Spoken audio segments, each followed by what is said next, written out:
Let's talk about a crime that's so slick, so perfectly planned, you'd swear it was ripped from a movie script. This is the incredible true story of the $8 million cigarette heist. So think about it for a second. How on earth does a team of thieves just waltz into a secure warehouse and make a fortune disappear, leaving cops with practically nothing to go on? And we're not talking about a small score here. The haul was a cool $8 million. That's the kind of money that can fund a massive criminal empire, or just let you disappear forever. And here's the twist. This wasn't a bank vault full of cash. It wasn't gold bars or diamonds. The prize was something you see every single day at every corner store: cigarettes.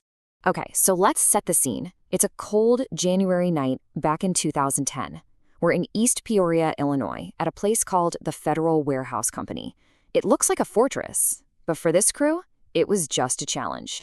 Now, this was not your average smash and grab. Oh no, this was surgical. First, they bypassed all the doors and windows by cutting a hole right through the roof. Then, like pros, they get in and kill the alarm system. They'd already stolen a few tractor trailers for the job, and they just start loading them up.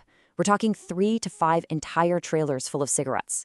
And then, poof, they were gone. Not a single witness. Which brings us to the biggest question of all, right? Why? Why risk everything? For cigarettes? Well, the answer isn't about the smokes themselves. It's all about the money. Seriously, what is the deal? Why are these sophisticated crime rings targeting cigarettes? It all comes down to a really interesting idea called prohibition by price. Here is how it works. In some places, taxes on cigarettes are incredibly high, right? So criminals can steal a huge shipment before any of those taxes have been paid, then drive them to a high-tax state and sell them on the black market. They get to pocket all that tax money for themselves. It's basically a license to print money. And this quote just nails it. For these guys, a pack of cigarettes isn't just a pack of cigarettes. It's like a little gold bar. It's an untraceable currency that's super easy to move and is always in demand. You know, it's kind of like what happened with alcohol prohibition back in the 20s. Back then, booze was illegal, so guys like Al Capone made a fortune selling it. Today, cigarettes are legal, but the super high taxes create pretty much the same situation: a massive black market run by modern-day crime syndicates. And as investigators started digging into this East Peoria job, they realized something big. This wasn't some random local crew. Oh no, this was just the tip of a very, very large iceberg. Turns out the whole thing was run by a highly organized syndicate based out of Miami. These weren't just thieves, they were specialists, a traveling crew that hit high-value targets all across the country.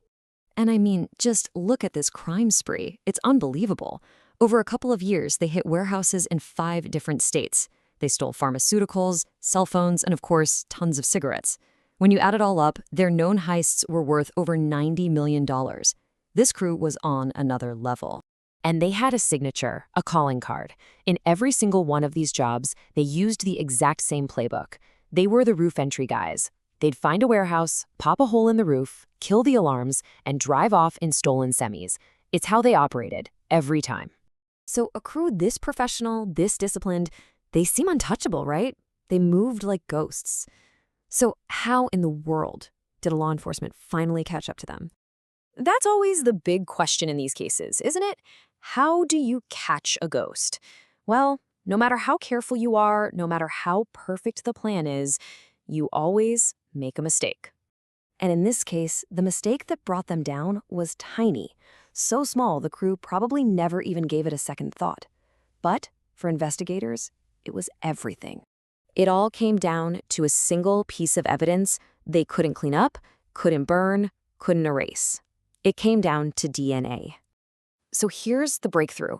At all these different crime scenes, hundreds of miles apart, investigators collected little bits of evidence: a glove, a water bottle, you name it.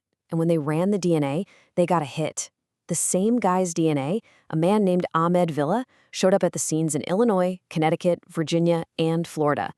That was the thread that tied all of these seemingly random heists together into one massive nationwide conspiracy.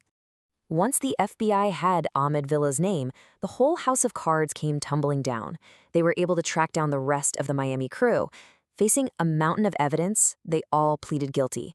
The ghost-like crew that stole over $90 million was finally off the streets. But even with the guys locked up, This story isn't quite finished because there's one huge piece of the puzzle from that East Peoria job that's still missing.